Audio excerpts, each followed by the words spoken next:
Me llamo Boris Cyrulnik. Soy neurólogo y psiquiatra.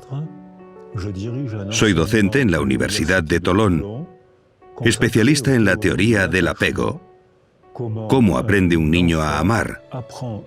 Es decir, ¿cómo aprende a socializarse? Es la teoría más aceptada actualmente en las facultades de psicología y psiquiatría. He escrito 18 libros para el público general y 18 libros profesionales. Mi último libro se titula Psicoterapia de Dios y reflexiona sobre la necesidad de creer, los beneficios de la creencia y también sus maleficios.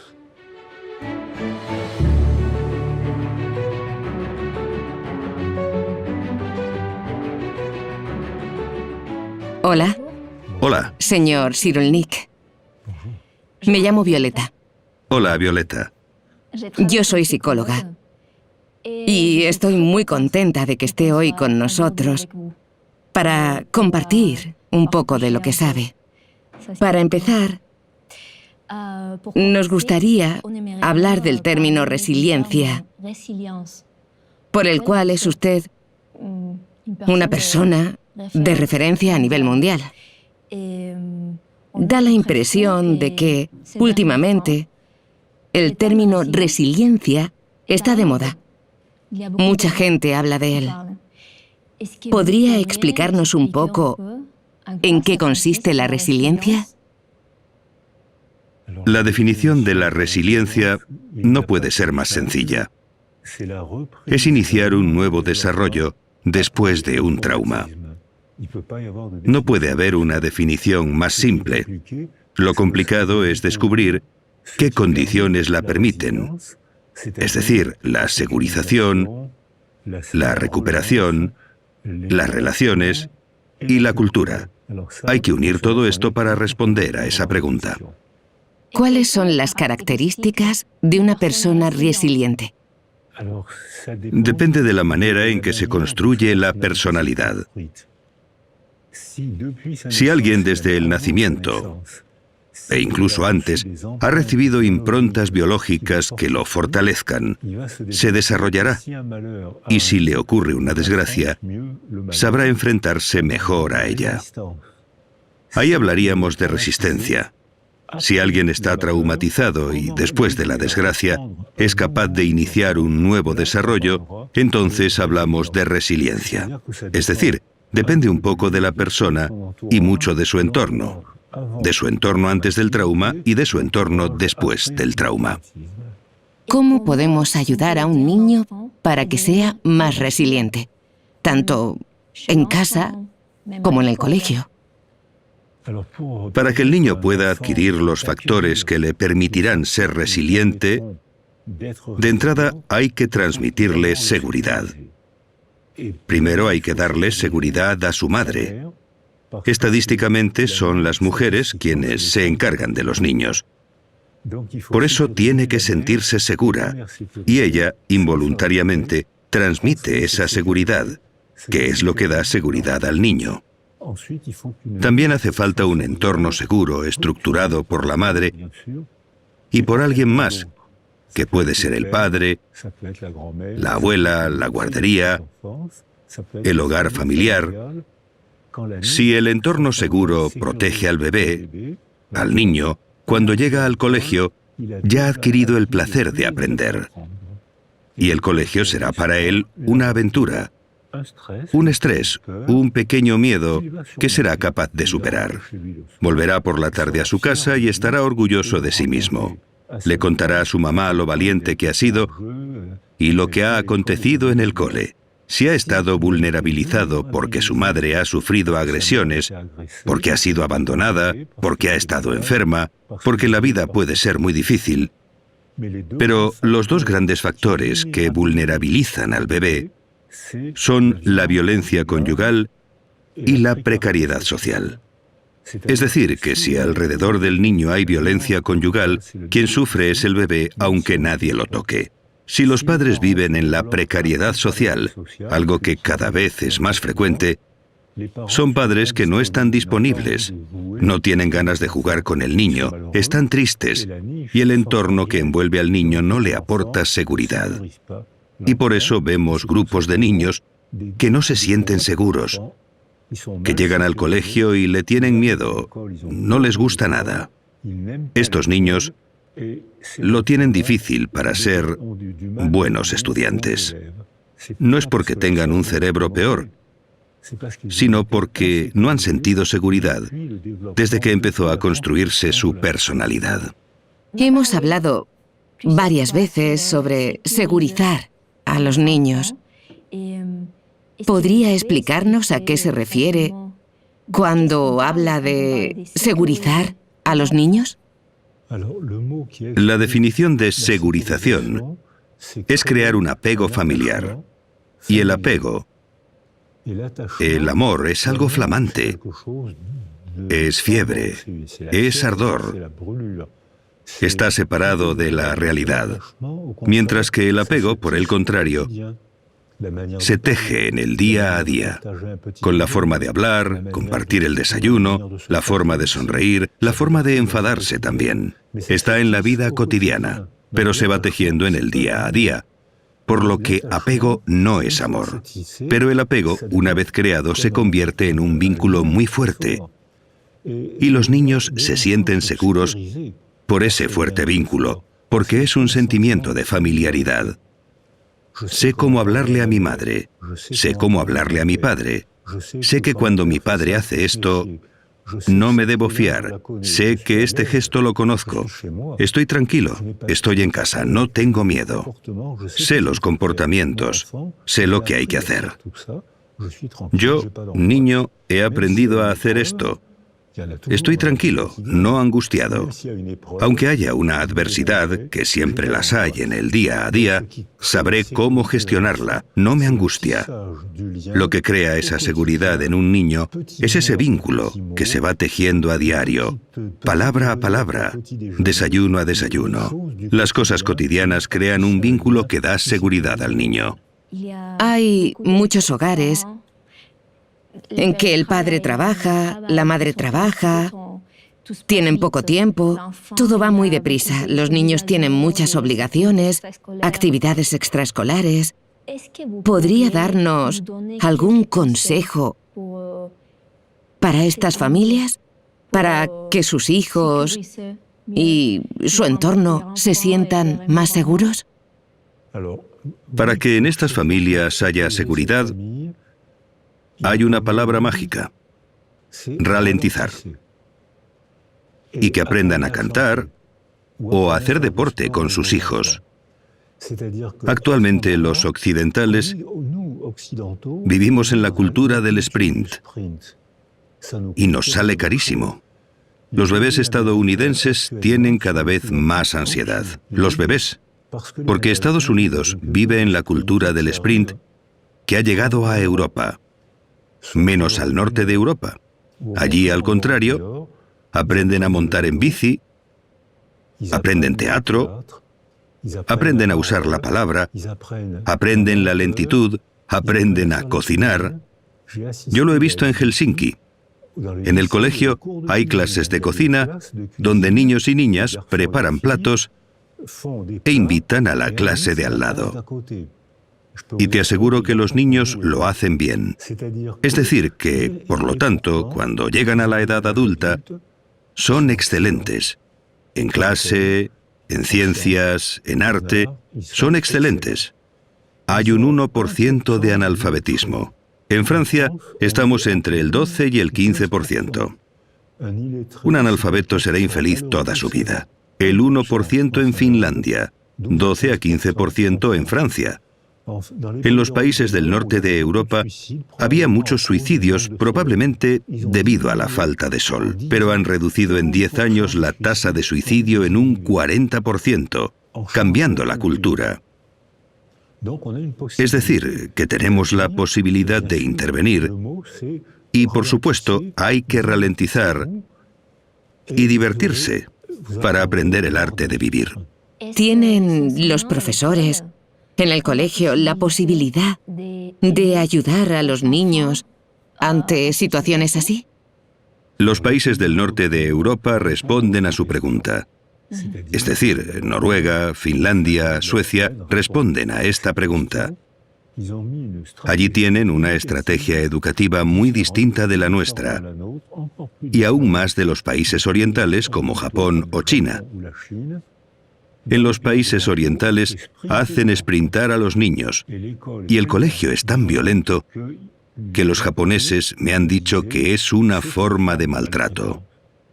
Los países del norte de Europa hacen lo contrario, ralentizan a los niños y así les dan seguridad. Los niños aprenden a resolver problemas con facilidad, por lo que tienen buena autoestima. Por eso, a los 15 años, cuando hacen las evaluaciones escolares, las pruebas PISA determinadas por la UNESCO, los finlandeses son medalla de oro pese a que ralentizan todo lo posible el desarrollo de los niños.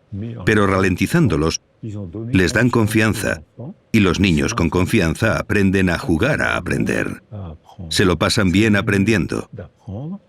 Recuperan el retraso en pocos años y a los 15 años son medalla de oro en las evaluaciones de la UNESCO. Si no hemos adquirido la resiliencia en la infancia, ¿todavía podemos aprenderla en la edad adulta?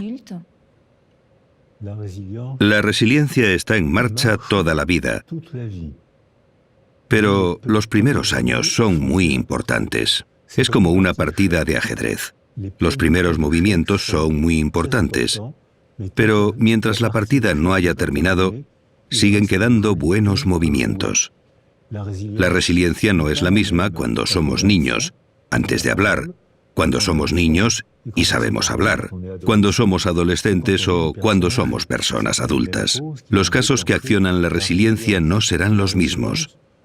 La resiliencia funciona mucho peor pasados los 120 años. Ahí funciona peor. ¿Podría dar algún consejo específico para los adultos que quieran desarrollar la resiliencia? El primer consejo es que no se queden solos. Cuando sufrimos un trauma, estamos tan tristes que nos hacemos un ovillo, apretamos los dientes y nos aislamos.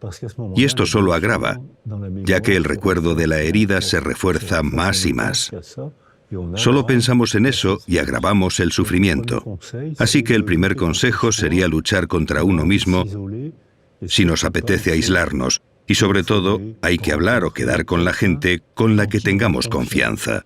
Puede ser la mujer, el marido, la madre, un amigo, un cura, un monitor de deporte, alguien con quien tengamos confianza. Y no tenemos por qué empezar a hablar de inmediato. Primero tenemos que sentirnos seguros, como los niños, y luego, cuando nos sentimos seguros, podemos reflexionar y podemos empezar a hablar. Aunque no hayamos sufrido un trauma grave, hay cosas cotidianas que pueden influirnos. Un divorcio, un despido. ¿Cómo pueden superarse estas cosas? Es imposible hacer un baremo de traumas. Si alguien ha sido vulnerabilizado durante su desarrollo, todo puede convertirse en trauma. Todo puede ser herida. Una mudanza, una mala palabra, porque se le ha vulnerabilizado antes del suceso. Si antes del suceso ha sido reforzado durante el desarrollo, será muy difícil que se traumatice. Hay gente que atraviesa adversidades tremendas y sufren, pero no desarrollan trastorno por estrés postraumático. Y al contrario, hay gente que ha sido vulnerabilizada, debilitada durante su desarrollo por vivir en la precariedad social, por la violencia conyugal, por haber sufrido y no haberlo podido expresar, por haber ocultado el sufrimiento. En estos casos, cualquier suceso puede dañar muy profundamente. La diferencia entre el sufrimiento y el trauma es que ahora podemos ver el trauma mediante imágenes cerebrales. Podemos ver cómo funciona el cerebro. Durante un trauma el cerebro se apaga, no funciona o funciona mal, mientras que en el sufrimiento el cerebro no se apaga.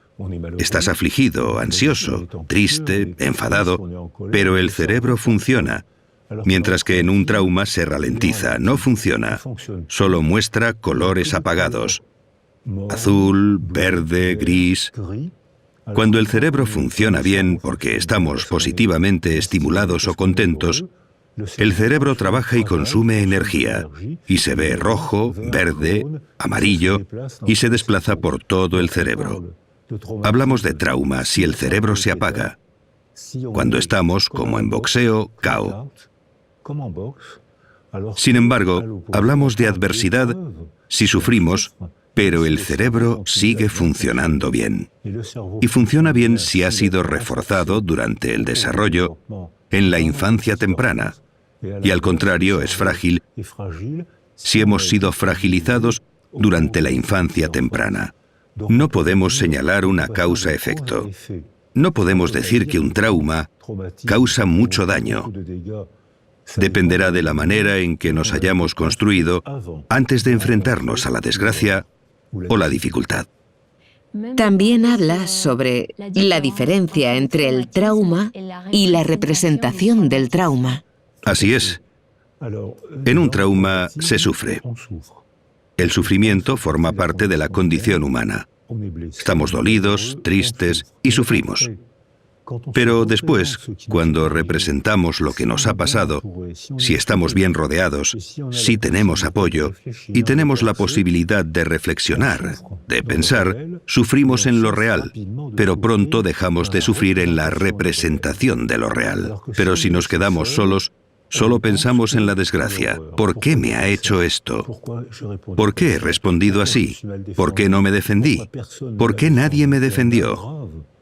Así agravamos el sufrimiento y nos dirigimos de cabeza a la depresión.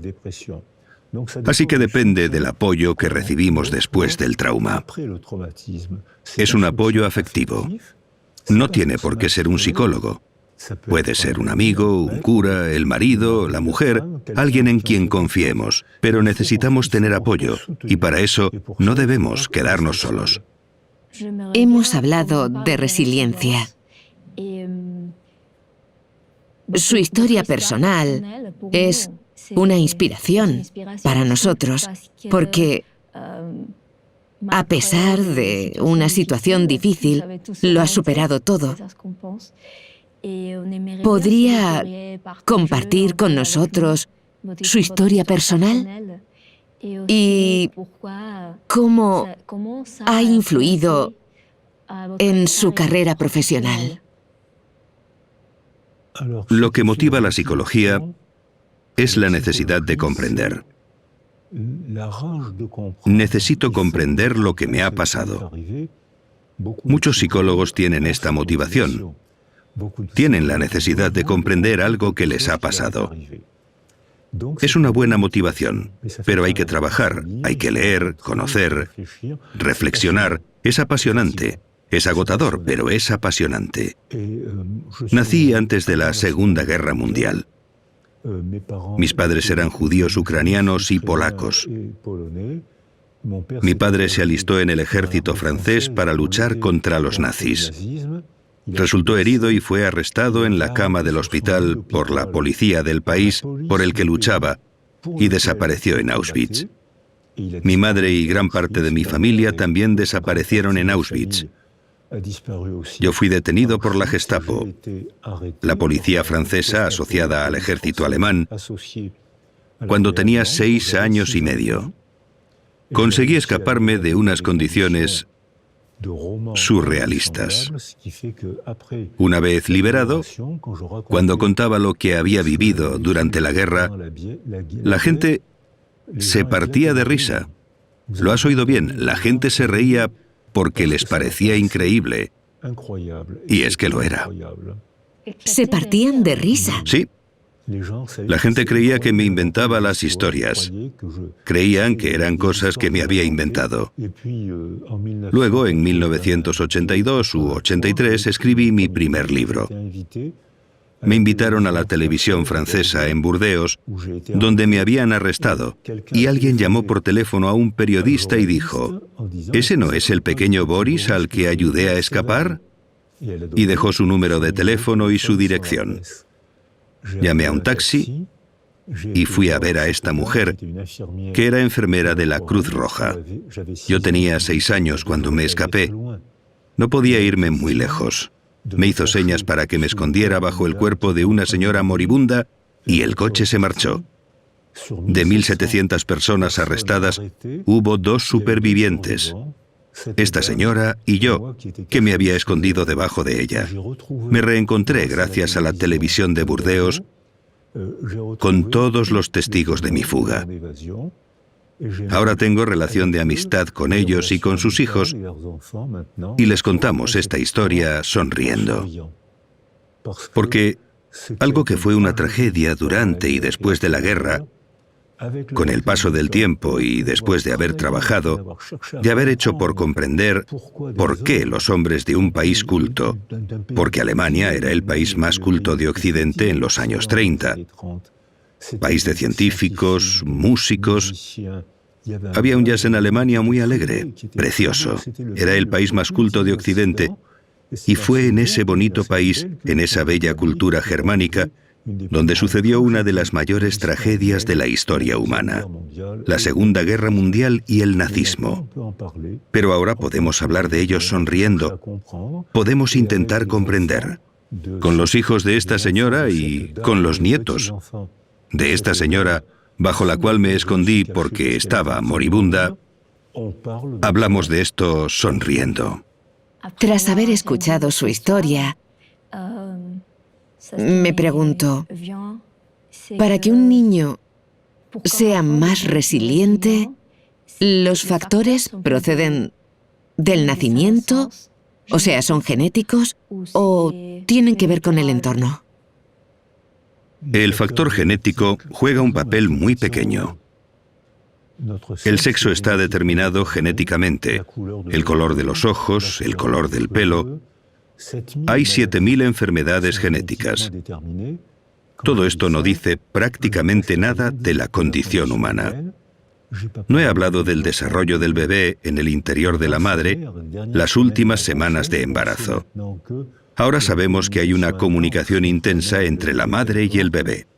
No he hablado del entorno seguro, no he hablado del colegio, no he hablado de la cultura. El factor genético existe, pero no dice casi nada de la condición humana. Así que sí, la genética afecta, pero muy poco. Todo lo demás es afectivo y cultural. ¿Vivir un trauma o vivir una situación de aislamiento afectivo, de carencia, puede afectar al desarrollo neurológico de un niño? Esta cuestión es importante. Sabemos desde la Segunda Guerra Mundial que los niños, los ingleses que estuvieron bajo el bombardeo del ejército nazi, quedaron muy traumatizados.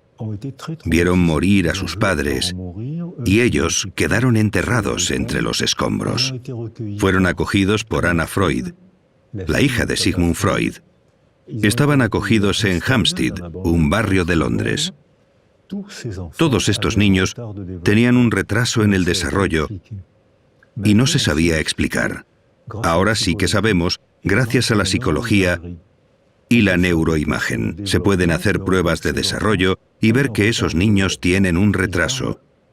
No hablan, dejan de hablar o hablan más tarde. La emoción les impide hablar. Y en un análisis cuantitativo se ve que estos niños no segregan hormonas del crecimiento ni hormonas sexuales, lo cual explica por qué las carencias afectivas tienen esa dimensión. Ahora con las imágenes cerebrales vemos que cuando el niño está afectivamente aislado, presenta una atrofia de los lóbulos prefrontales y de los circuitos de la memoria y las emociones. Y por contra presentan una hipertrofia de una serie de neuronas que tratan las emociones insoportables. Esto hace que los niños que han estado aislados o privados de afecto en la edad temprana, más adelante y durante toda la vida, si los dejan solos, interpretan toda información como una agresión. Tienen miedo de todo. Se sienten agredidos por todo. No hay que mirar en el contexto, sino en la infancia temprana, cuando fueron privados de afecto. Se tienen que tomar decisiones políticas. Las mujeres embarazadas tienen que estar tranquilas. Hay que permitir que organicen un entorno seguro desde el primer mes, con la madre, claro, y con el padre o con la abuelita. Y hay que cambiar la estructura educativa para dar seguridad a los niños en lugar de fustigarlos para obtener buenos resultados escolares. A partir de entonces, habrá cada vez más niños resilientes. No se acabarán las adversidades de la vida, pero podrán afrontarlas mejor y no serán prisioneros de la desgracia. Sabemos que entre las personas que han vivido situaciones de vida difíciles, hay muchos pintores, cineastas, escritores. ¿Tiene el cerebro alguna manera de superar o de defenderse cuando vivimos situaciones difíciles? La vida es apasionante y difícil. Suprimir la tragedia de la condición humana. Si cerramos las bibliotecas, suprimimos el cine, acabamos con el teatro, todas las producciones artísticas están hechas para superar la tragedia. Las películas cuentan tragedias, cuentan historias emotivas de gente, de niños que consiguen superar la tragedia. Y para nosotros son maneras de comprender, pero para los dañados, los traumatizados, es también una forma de pedirle al artista que sea su portavoz. Si me ha pasado algo que no tengo fuerza o valor para contar, porque si cuento lo que me ha pasado, para mí será duro y para ti difícil de escuchar, y vas a querer que me calle. Eso es lo que pasó después de la guerra, la negación cultural francesa, y en España puede que también hubiera, igual que en Alemania, y en todos los países que han vivido tragedias en la historia. La negación es protectora porque nos permite evitar afrontar el problema. Pero esta negación que protege obstaculiza la resiliencia porque no afrontamos el problema. Sin embargo, cuando damos la palabra a los artistas, a los poetas, los cantantes, escritores, cineastas, ahí las emociones están controladas, porque podemos hacer del actor. El actor se convierte en nuestro portavoz y él dirá lo que yo no tengo fuerza para decir.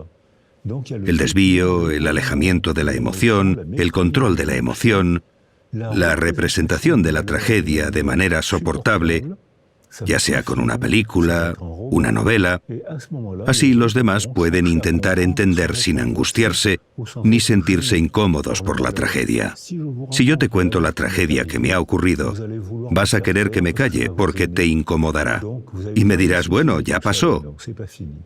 Pero no, no ha pasado. Está grabado en mi memoria. Puedo callarme. Si me pides que me calle, yo me callo.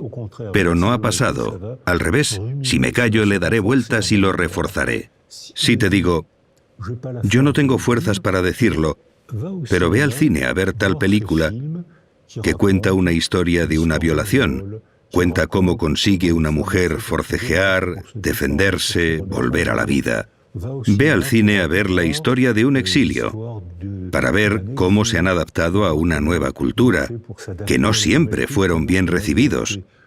Llorarás, te emocionarás y comprenderás. Y a partir de ahí, nos entenderemos mejor y podremos hablar gracias a los artistas. El arte juega un papel muy importante en el proceso de resiliencia. Además, todos los niños se benefician de esto, estén o no traumatizados. Se benefician de la función artística y debemos informarles, debemos entrenarles para convertirse en pequeños artistas. Porque como la madre está siempre ahí, el niño no necesita nada. Es ella quien lo recibe todo en lugar del niño.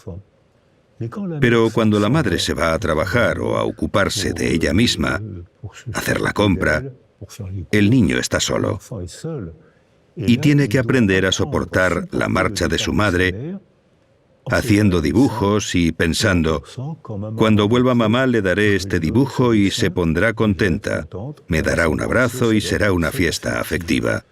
Después, si mamá se va, si mis amigos se van, lo contaré, escribiré un relato.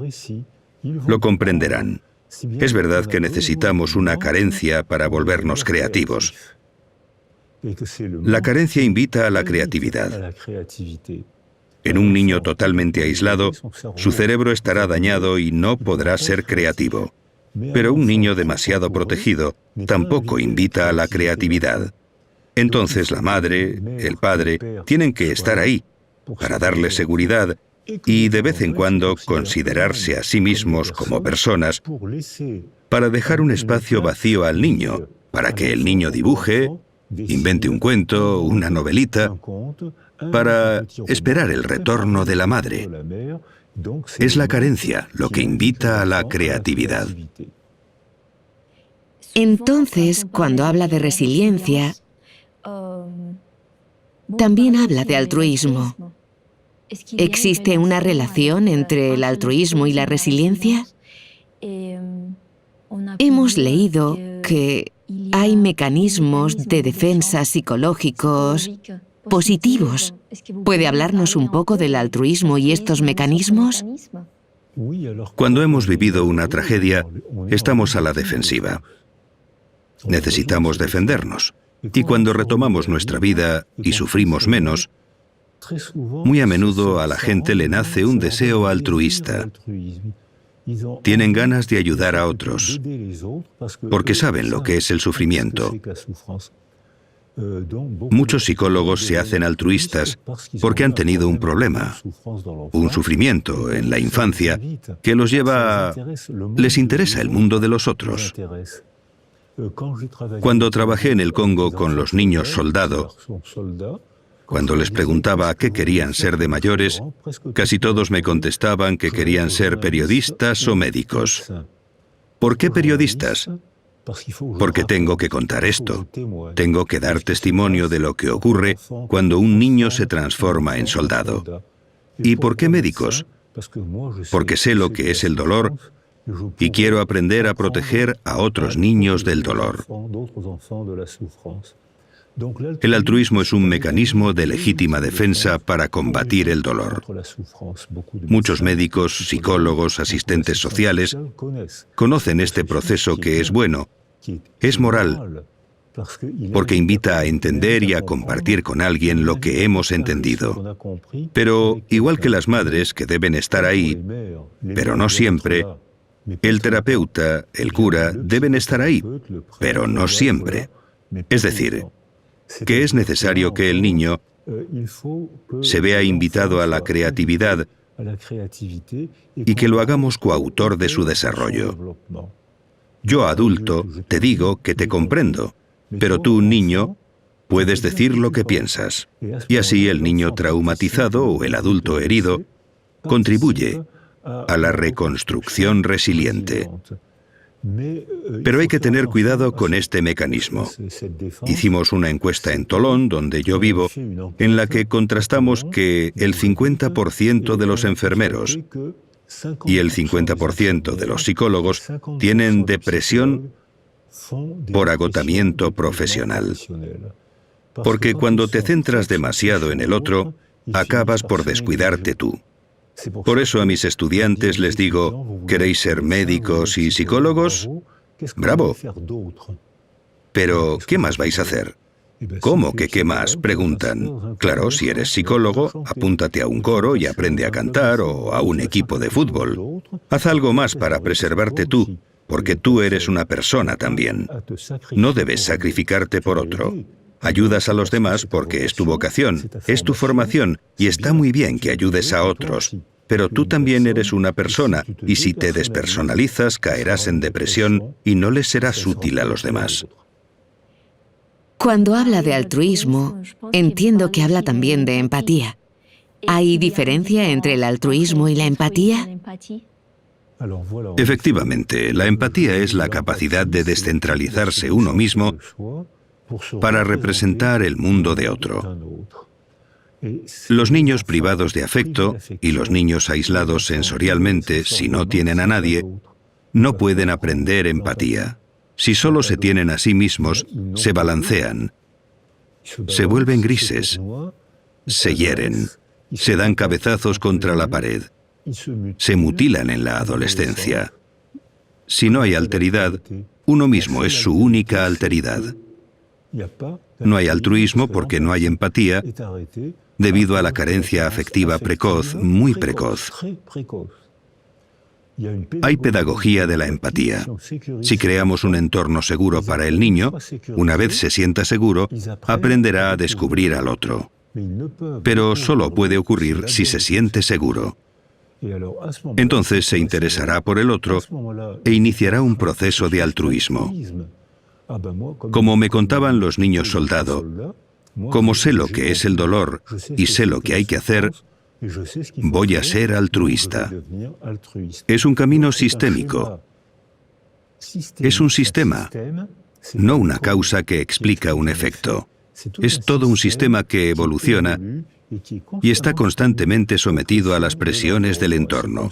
Así desarrollamos la empatía y aprendemos el placer de descubrir el mundo mental de los demás, otras religiones, otras culturas, y ver que son interesantes. Pero esto obliga a viajar, a leer, a conocer. Es apasionante y agotador. ¿Podría explicarnos, para los niños, en los colegios, en la sociedad actual, aunque no hayan vivido traumas graves, cómo podemos trabajar con ellos la empatía?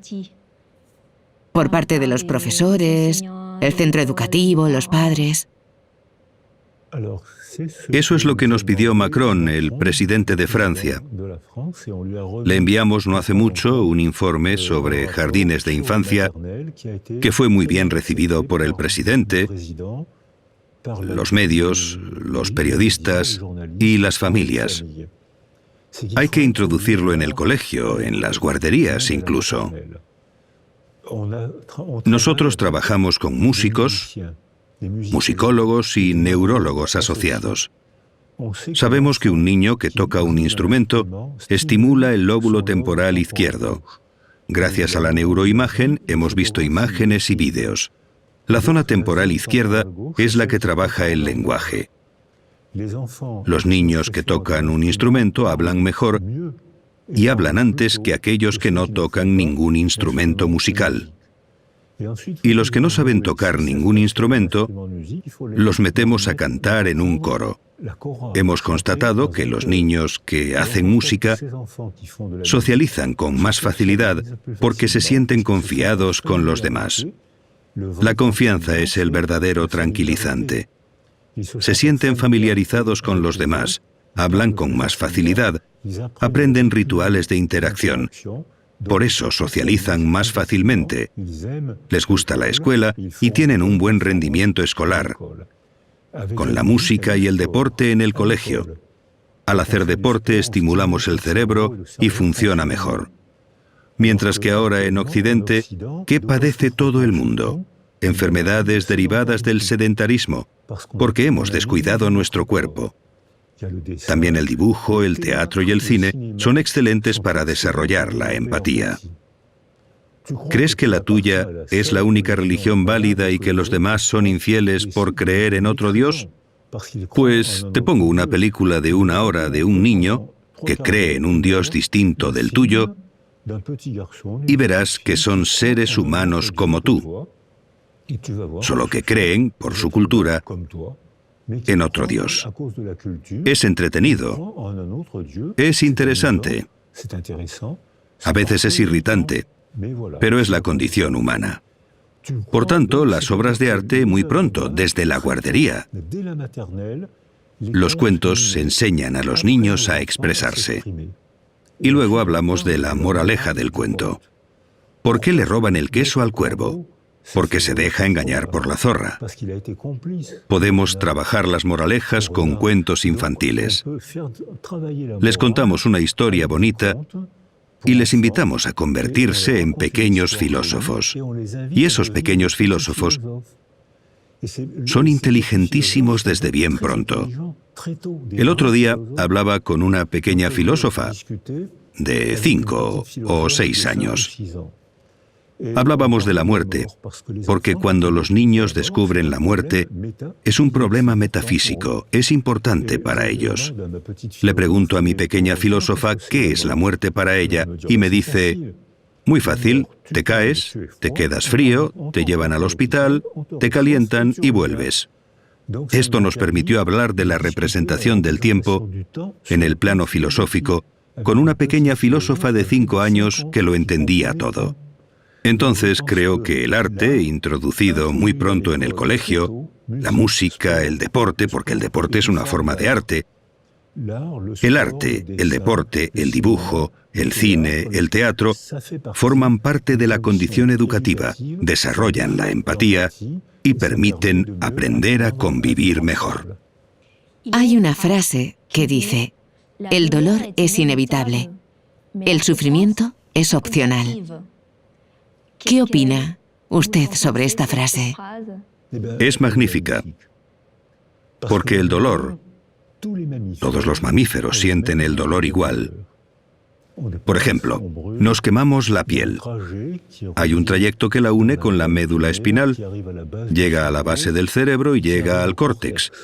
Todos los mamíferos sienten el dolor igual. Pero no todos los mamíferos sienten el sufrimiento igual.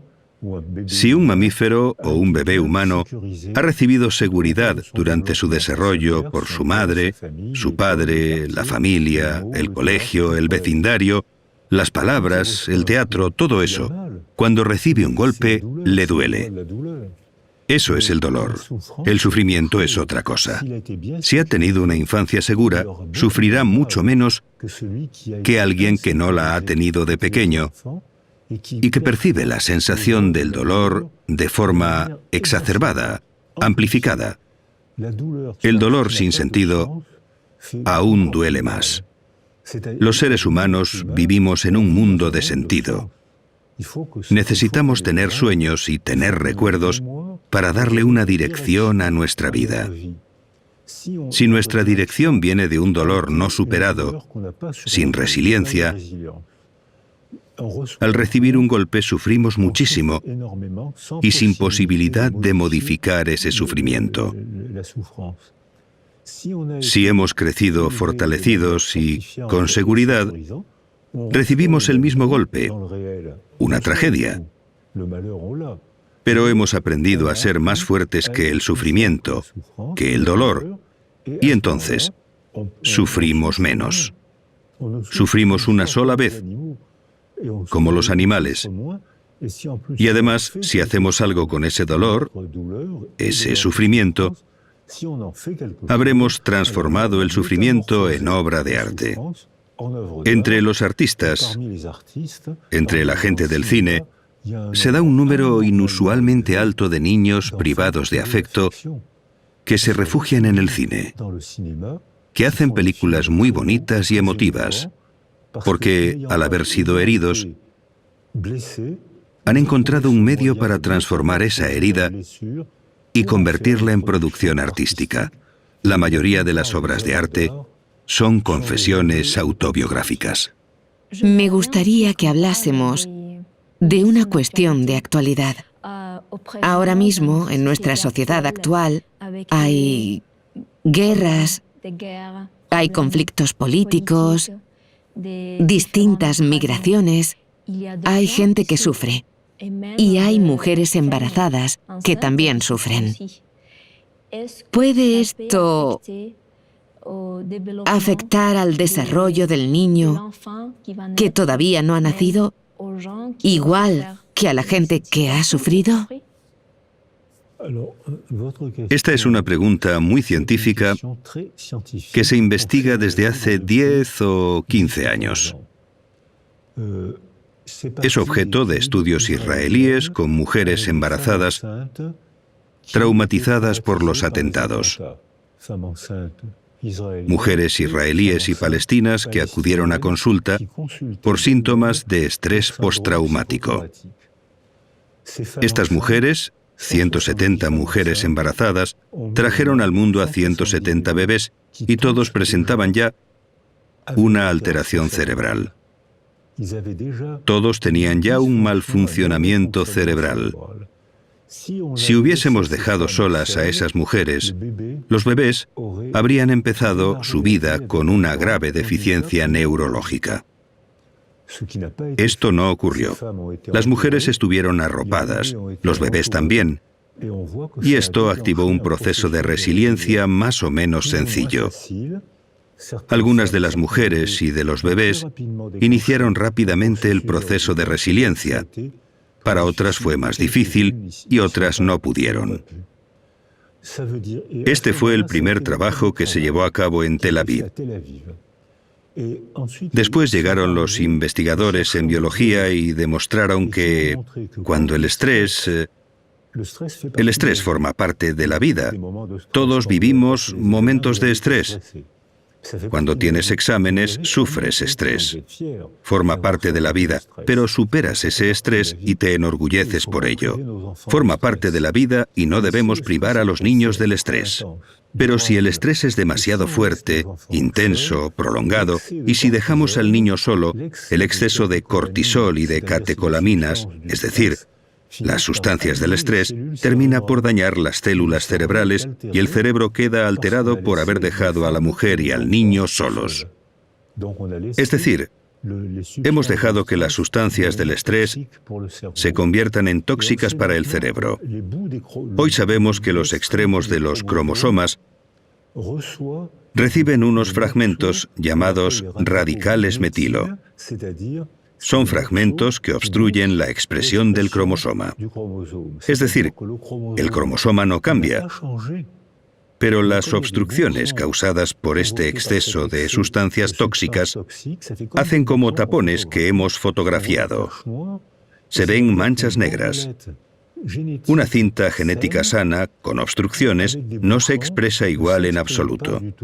Por eso, no podemos señalar que el problema sea innato o de adquisición, porque la cinta de cromosoma no se ha modificado. No es una mutación, es la misma cinta. La expresión sí que cambia por completo según la estructura del medio. Se empezó a hacer en animales y se vio una misma cinta genética de rata. Si dejamos que la rata se desarrolle en un medio pacífico, se convertirá en una rata grande, gorda, mansa, con una larga esperanza de vida. Con el mismo tipo de rata, si la ponemos en un medio de estrés, de alerta, de agresión constante, se convierte en una rata pequeña, arisca y negativa, hiperkinética, es decir, muy ajetreada y con una esperanza de vida muy reducida. Es la misma cinta genética que experimentalmente hemos hecho que se exprese de manera totalmente diferente, morfológicamente, a nivel de comportamiento y de la esperanza de vida. Por lo que el problema de lo innato y lo adquirido es un sinsentido absoluto. Esto también quiere decir que nosotros, los seres humanos, los políticos, filósofos, padres, somos responsables porque ahora sabemos que podemos y debemos intervenir en el medio que nos afecta. No somos seres pasivos. Tenemos la posibilidad de intervenir en el medio. Actualmente, la acción de los seres humanos sobre el medio es de degradación. ¿Qué sugerencia podemos hacer a la sociedad para prever este problema? Tenemos que hacer como los países del norte de Europa. Ralentizar, desarrollar las actividades deportivas y artísticas para reforzar los vínculos que desarrollan la familiaridad. Y hay que hacer frente a las adversidades reales. Hay que trabajar, hay que estresarse por un examen. Esos son problemas reales, pero hay que estar preparado para afrontar esas adversidades. Si hemos sido abandonados, tenemos miedo de todo. Y si hemos estado demasiado protegidos, también lo tenemos, porque no tenemos confianza propia. Necesitamos inventar una cultura que sea como el mar, con su flujo y su reflujo, como el día y la noche, como los latidos del corazón, una cultura con ritmos. Los jóvenes ya empiezan a hacer esto. Cada vez se ve más gente joven que trabaja y que, de vez en cuando, respira. Puede que los jóvenes inventen probablemente una nueva cultura para combatir los efectos de la angustia provocados por la cultura tecnológica.